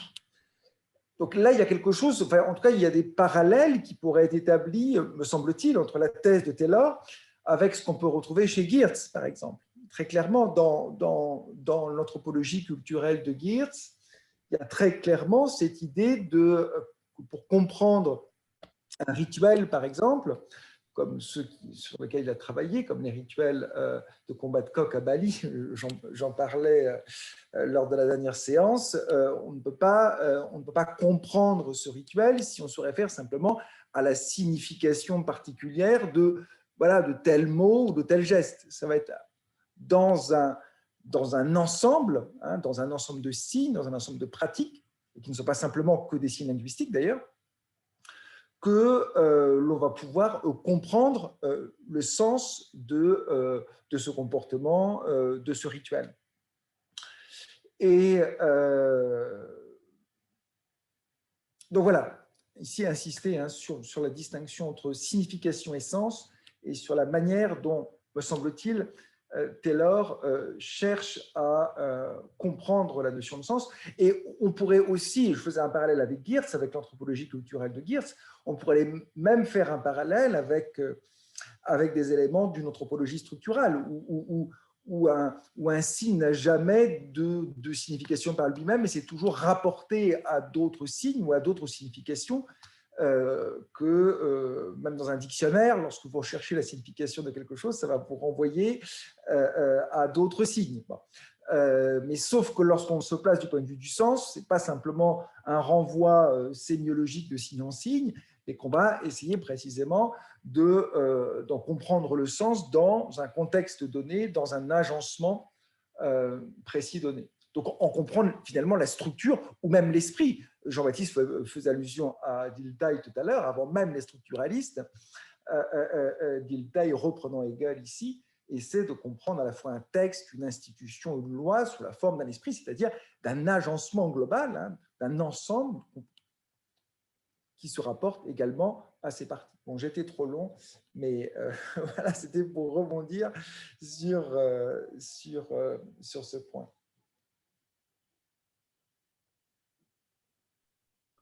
Merci beaucoup, Joan. Je traduis. Bueno, él te agradece por la bella exposición y él quiere referirse a la pregunta de Jean-Baptiste y hacer un comentario al respecto. Jean-Michel considera que es muy importante diferenciar entre significación y sentido. La significación tiene que ver con una atribución de significado a un signo en particular, una palabra, un signo en particular, mientras que sentido tiene que ver con algo más global, con un agenciamiento de la vida, con un contexto y con una relación de significaciones concretas entre ellas. Entonces, nuevamente, significado para algo particular y sentido para algo global general. Esto puede ponerse en paralelo con la antropología cultural de Geertz, según la cual para comprender un ritual como la pelea de gallos en Bali, traduzco bien hoy, para la pelea de gallos en Bali, se necesita no tanto comprender signos particulares de tal palabra o de tal gesto, sino más bien comprender el conjunto de prácticas que, ojo, no son siempre lingüísticas. Entonces, comprender el sentido de un ritual es diferente de comprender un aspecto, digamos, puntual de una significación concreta de algo pequeño, sino más bien incluye, digamos, el contexto en el cual se presentan las significaciones particulares. Por supuesto que de todas maneras hay una relación entre significación y sentido. Y también Geertz menciona esto en su antropología estructural, o podríamos hablar aquí también de una antropología estructural, en donde se muestra que hay una relación entre los signos particulares, entre las significaciones particulares y los otros signos. Incluso en un diccionario hay una relación de una palabra a otras palabras. Entonces, el sentido, no obstante, no se encuentra solamente en esta referencia de un signo a otro, sino más bien en el contexto, en el agenciamiento, en la estructura o incluso en el espíritu. Y Jean-Michel nos recuerda que Dilthey había sido mencionado por Jean-Baptiste y que Dilthey se refiere sobre todo a Hegel. Entonces, el sentido tiene que ver, digamos, supera la mera remisión de algo a algo, de un signo a otro, y se orienta más hacia el conjunto que articula las diferentes partes. Este sería el comentario. No sé si Carlos quiera comentar algo además. No, pues agradezco. He llamado atención sobre esa diferencia. Sí, tal vez en mi texto hablo de manera indistinta de significación y sentido, y creo que esta aclaración de Joan Michel me parece importante. Tal vez yo no fui lo suficiente, no es el suficiente énfasis en las relaciones que él me está señalando, porque que sí, creo que como reducir el sentido a la pura remisionalidad de significados es insuficiente, y por eso me parece a mí que es importante hacer ese paralelo de el sentido con el mundo, incluso el sentido con la noción misma de ser, no solo porque es esquivo, sino porque tiene que ver con este contexto como global, articulador, en el que de alguna manera se instancian significados particulares. Entonces, sí, creo que es una aclaración importante. Y sí, creo que en esa dirección va un poco lo que intentaba hacer. Digamos, como que tal vez no es explícito, pero sí, sí. Gracias. Carlos, te remercie pour cette différence et cette clarification, laquelle il trouve très, très important pour lui. Il avoue, il reconnaît qu'il n'a pas peut-être fait suffisamment le point sur la différence entre signification et sens, qu'il a plutôt traité les deux termes de la même façon ou d'une façon indifférenciée. Et bien sûr, il se rend compte maintenant, avec cet éclaircissement, qu'il ne peut pas, bien sûr, réduire le sens à la simple rémission d'un signe à un autre signe. Alors, il reconnaît que cette acclaration ou ce commentaire se trouve dans la même orientation sur laquelle il veut développer son travail. Luis Eduardo. Sí, sí, gracias. Dos cositas. La primera, con relación otra vez a la noción de sentido en la hermenéutica, que en efecto es obscura, o por lo menos difícil de agarrar. Pero me parece que lo de Carlos da una buena pista cuando, y Taylor da una buena pista cuando, para diferenciar del sentido semántico, habla de sentido experiencial. Y ese lado de la experiencia me parece clave, porque yo creería que no se puede entender bien esa noción hermenéutica de sentido si uno la desliga de la vocación fenomenológica de la hermenéutica. Porque es una noción que aparece justamente al hacer fenomenología de la experiencia humana. Y al hacer fenomenología de la experiencia, lo que se constata es que la experiencia humana y la existencia humana viven el sentido, ¿no? Y ahí aparece la noción de sentido, no como una noción teórica, no como un constructo, sino como el referente último de la existencia humana. Y por eso creo que tiene razón Carlos cuando dice, incluso en Heidegger, sentido y ser vienen a ser casi sinónimos, o hay una conexión muy clara entre los dos. Entonces, por un lado, me parece que si uno mantiene esa referencia a la fenomenología, aquí la noción de sentido surge desde un análisis de la experiencia humana fenomenológica, pues tal vez se puede aclarar un poquito esa oscuridad de la noción. Pero bueno, ese era un punto no más. Lo otro que yo quiero decir, no voy a extender mucho tal vez, es un poco en relación con la pregunta de Cristian. Quiero tal vez complementarla o ir un poquito más lejos. No sé si Cristian tenía esa intención, pero a mí sí me parece que hay una tensión entre crítica y emancipación, ¿no? Digamos que Carlos habla de que busca un potencial crítico y emancipatorio en la hermenéutica y quiere perseguirlo con Taylor. Pero me parece que entre los dos términos, crítica y emancipación, hay en todo caso cierta roce, ¿no? Cierta fricción. Claro, uno encuentra un proyecto crítico muy claro que yo llamaría de una crítica inmanente, ¿no? Es decir, estamos al interior de un marco de significaciones y hay crítica cuando yo le puedo decir a alguien, estás interpretando de manera insuficiente, yo te ofrezco una mejor interpretación, particularmente ese sería el caso del científico social, ofrece mejores interpretaciones a las autointerpretaciones que la gente hace de su propia experiencia y entonces le aclara algo, ¿no? Y entonces esa crítica interna se vuelve emancipatoria, déjenme decirlo así, en un sentido débil. Hay algo de emancipación cuando alguien me aclara algo que en algún sentido yo ya sabía, ¿verdad? En algún sentido yo ya lo tenía así como latente, pero ahora al indicármelo, yo digo, ve, usted tiene razón, ahora me doy cuenta que es así. Y claro, hay algo emancipatorio, ¿cierto?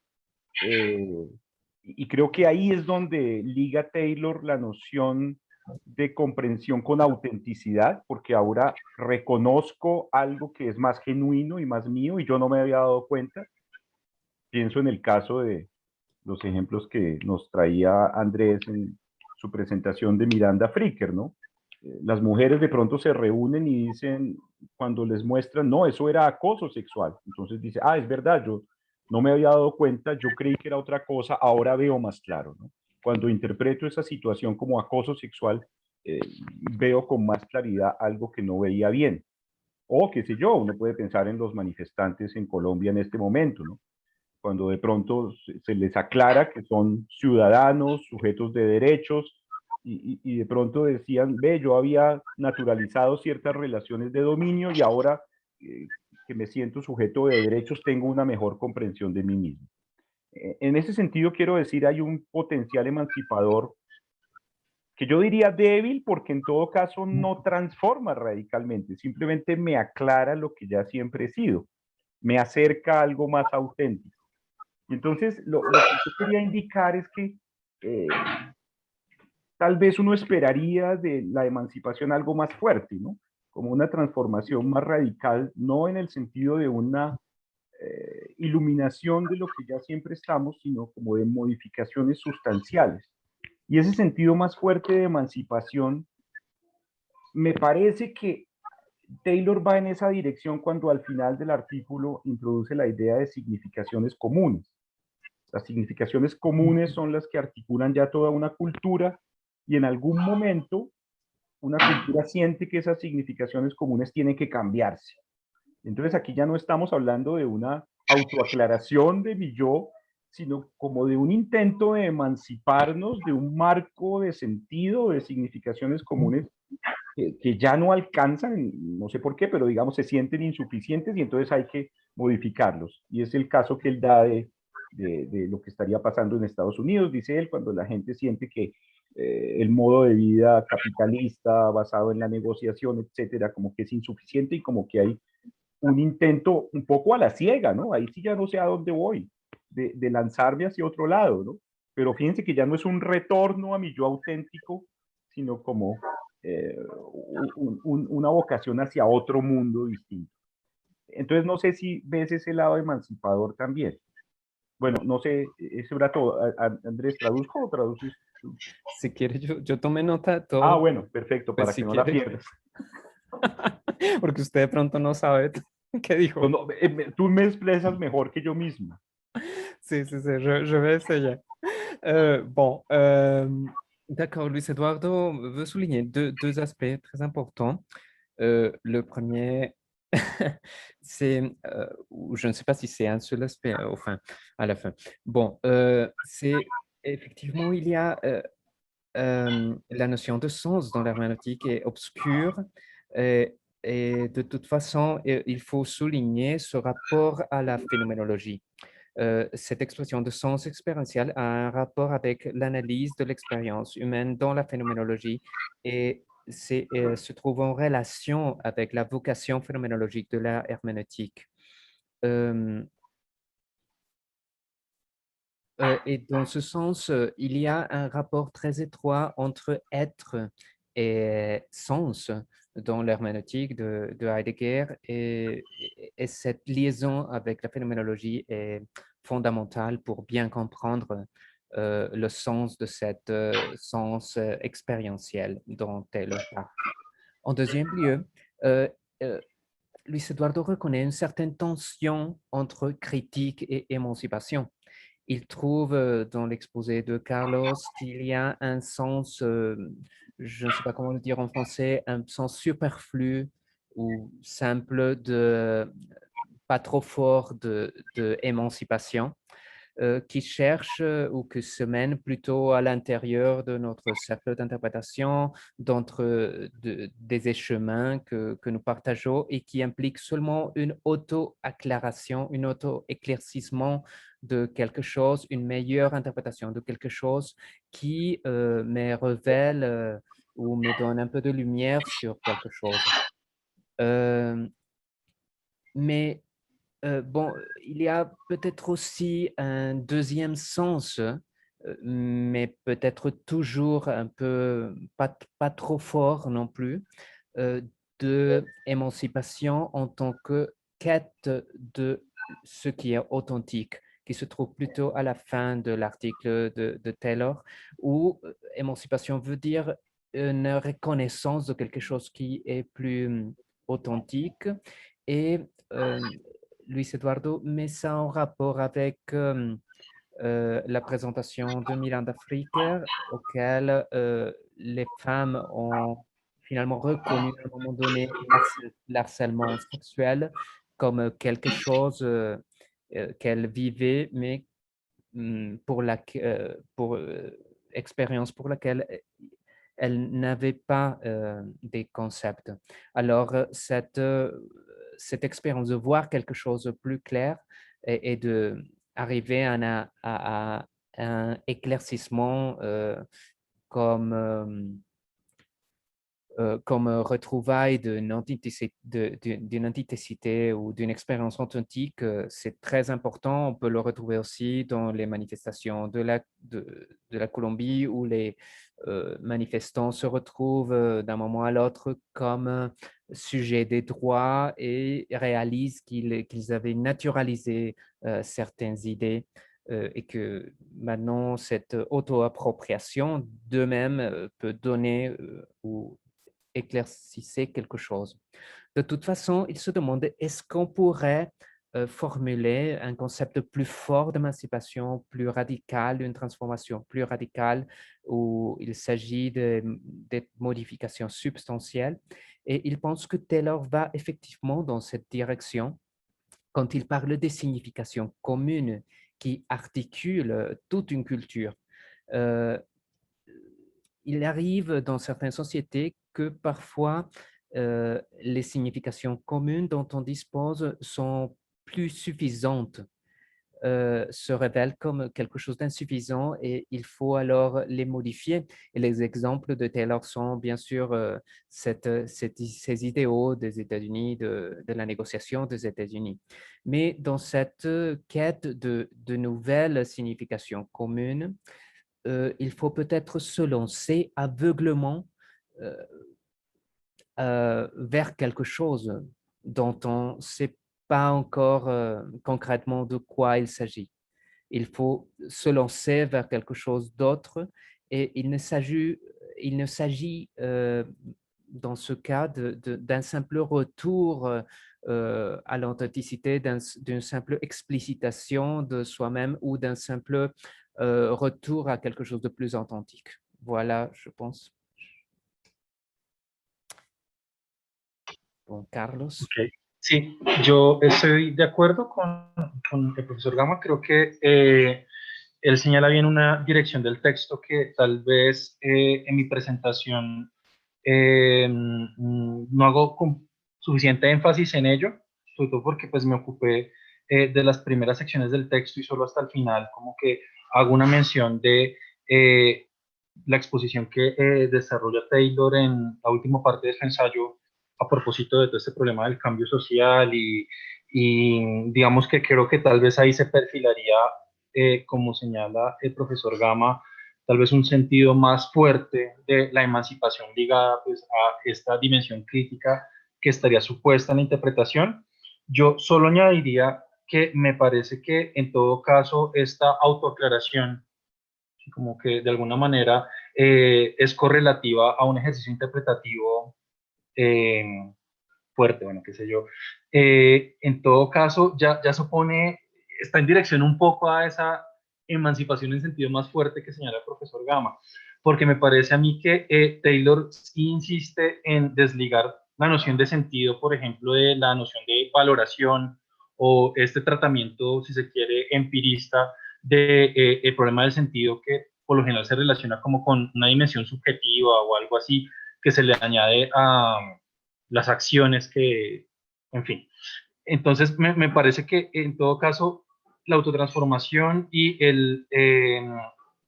la idea misma de sentido que está supuesta en cualquier interpretación va de la mano con, digamos, es posible porque hay una significación común, ¿sí? En la que se desplegaría, pues, el sentido, ¿sí? Es como que ese es como el marco general.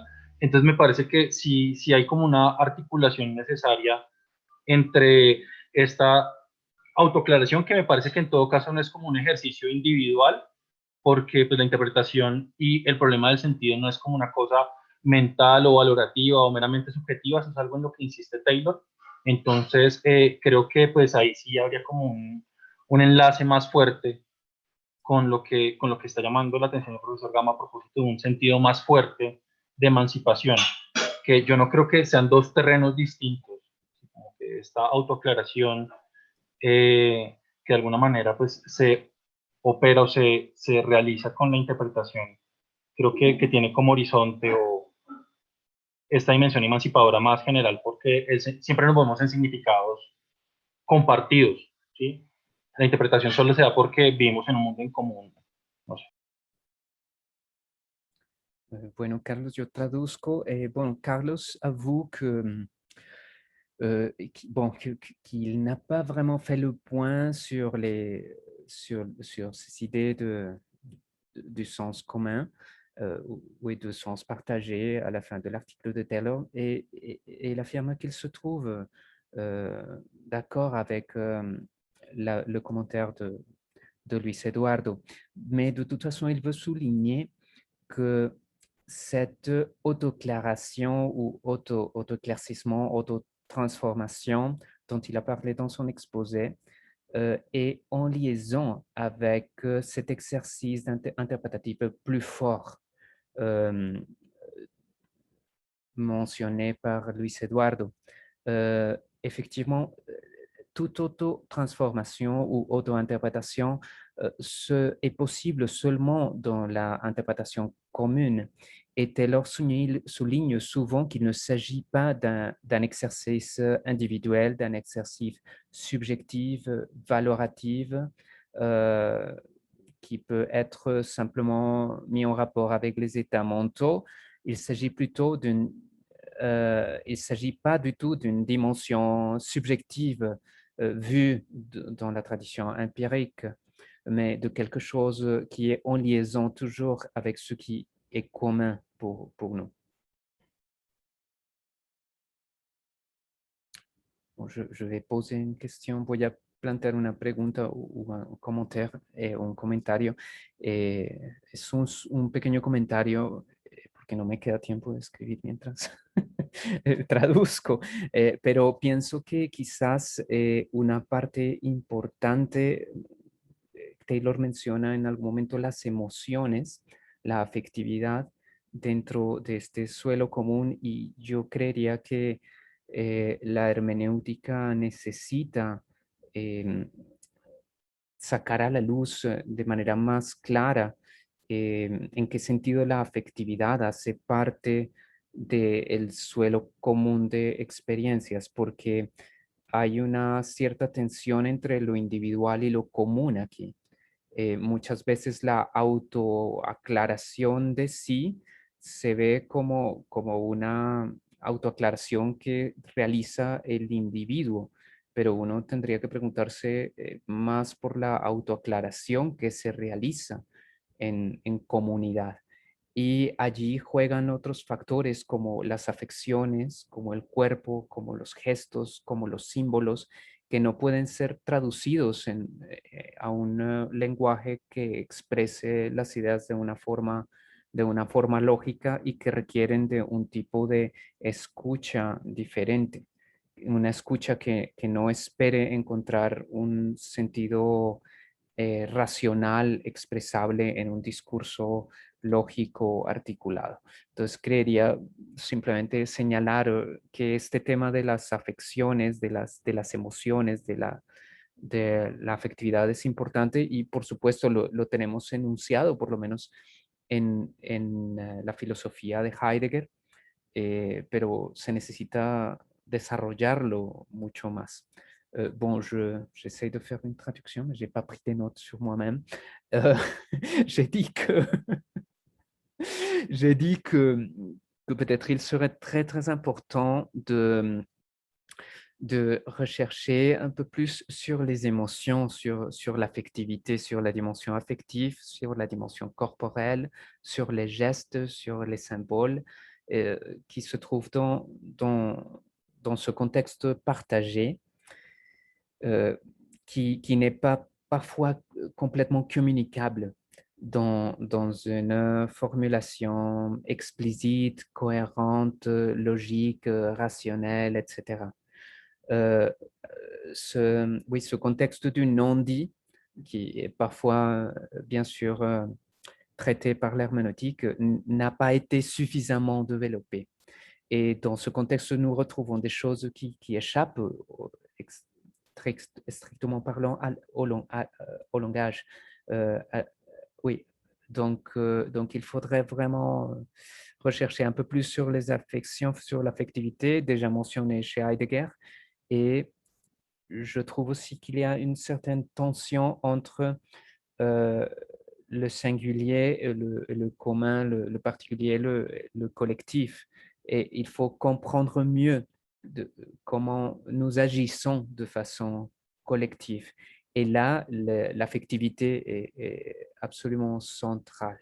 Alors, il nous faut, il faut aussi une certaine écoute pour ce qui est commun et pour ce qui est seulement un geste corporel ou un geste affectif qui ne peut pas parfois être communiqué de façon rationnelle, logique, propositionnelle.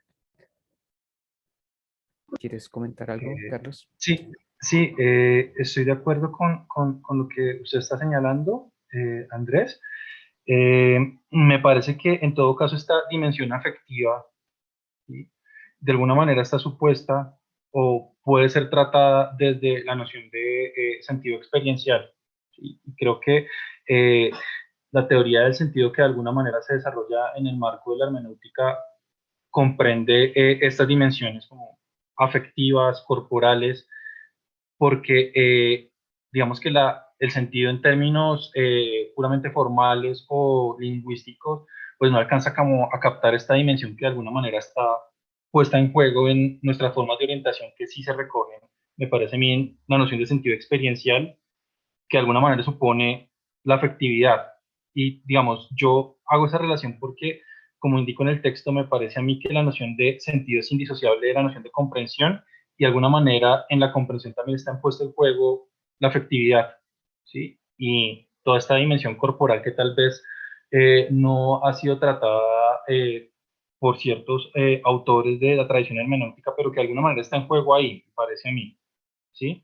Como una cierta teoría también externalista del significado que de alguna manera recoge esta dimensión afectiva que estaría en juego ahí. Entonces yo creo que si uno explora un poco más o trabaja un poco más en esta idea de sentido experiencial y lo pone en juego con ciertas cosas que aparecen en Ser y Tiempo, y digamos esa conexión que hay entre sentido y comprensión, y cómo la comprensión también tiene que ver con afectividad, y cómo los afectos no son emociones, no son un asunto interno del individuo, sino que es algo que también nos está poniendo afuera, y como eso pues de alguna manera está enlazado con la noción misma de sentido. Yo creo que ahí se podría trabajar algo en esa dirección.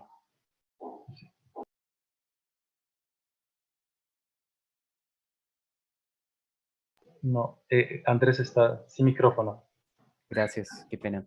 No, solo un breve comentario antes de traducir, y lo traduzco al mismo tiempo, es que tengo la impresión de que a veces la expresión sentido experiencial y el hacer énfasis en la fenomenología, como hace énfasis Luis Eduardo, nos remite a la experiencia de primera persona.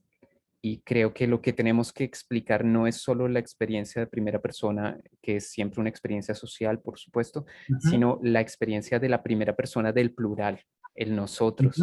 Y ahí no he podido explorar eso, pero tengo mucho interés por lo que está haciendo el grupo de Danza Javi sobre The We, es la experiencia del nosotros. Entonces, traduzco mi comentario también.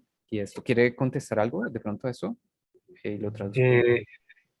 No, sí, creo que usted tiene razón, pero digamos, yo insistiría en que en todo caso los afectos nos ponen afuera, ¿sí? Por eso me parece que la precisión, estamos hablando de afectos y no de emociones, ¿sí? Y creo que eso es importante en el análisis, por ejemplo, que se desarrolla en Ser y Tiempo, que sean afectos y no emociones de lo que está en juego, ¿sí? Y que los afectos son los que tienen que ver con la significatividad, y ese ponernos afuera, pues ya de alguna manera supone que es una experiencia de un nosotros. Tal vez hace falta desarrollar una fenomenología un poco más clara al respecto de cómo el significado se mueve con un nosotros, y cómo eso de alguna manera pues supone una afectividad. Pero yo creo que la clave considerar los sentidos, perdón, el afecto como algo que nos pone afuera, ¿sí? Y que ya siempre estamos afuera, ¿sí? Pues yo creo que es una posible pista para adelantar un trabajo en esa dirección, ¿sí? Y pues de alguna manera, creo que también la noción misma de sentido, digamos, si uno la extiende si considera estos asuntos y como corporales, afectivos, y que no estamos hablando de sentido en términos formales o semánticos, sino que tiene toda esta dimensión vivencial, pues de alguna manera creo que sí da una cierta orientación para, no sé, como descentrarnos del individuo y considerar todo esto desde un análisis más social o común. Muchas gracias. Traduzco, je traduis. Bon, Carlos dit que c'est très important de se référer à la notion de sens expérientiel. Effectivement, toute compréhension a un rapport avec l'affectivité et avec le corps. Et dans cette notion de sens expérientiel, il y a déjà une idée, disons, liée à l'expérience ou à la dimension plutôt affective. De toute façon, il souligne que les affections, ou plutôt l'affectivité, ne se réduit pas aux émotions.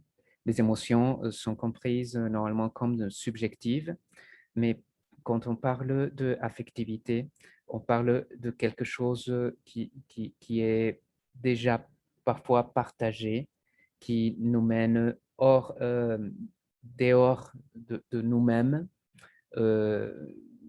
L'affectivité, c'est quelque chose partagé, collective, qui nous met en rapport avec les autres, alors que les émotions sont plutôt subjectives. Donc, il pense que dans une phénoménologie de cette dimension expérientielle oui, dans la phénoménologie, il y a déjà une bonne piste pour mettre en lumière cette affectivité en tant que phénomène qui nous met hors de nous-mêmes. Ce commentaire face à mon commentaire du travail, à propos du travail du groupe du professeur Sahabi, qui recherche actuellement sur le oui, c'est-à-dire sur la dimension, sur la première personne, qui est bien sûr liée à la phénoménologie, mais sur la première personne du pluriel plutôt que sur l'expérience individuelle.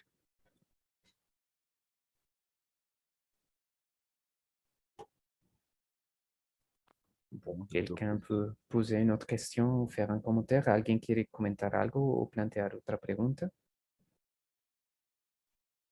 Yo diría que estamos como sobre la hora ya, después de 2 horas de discusión. Tal vez ya dejamos descansar al ponente.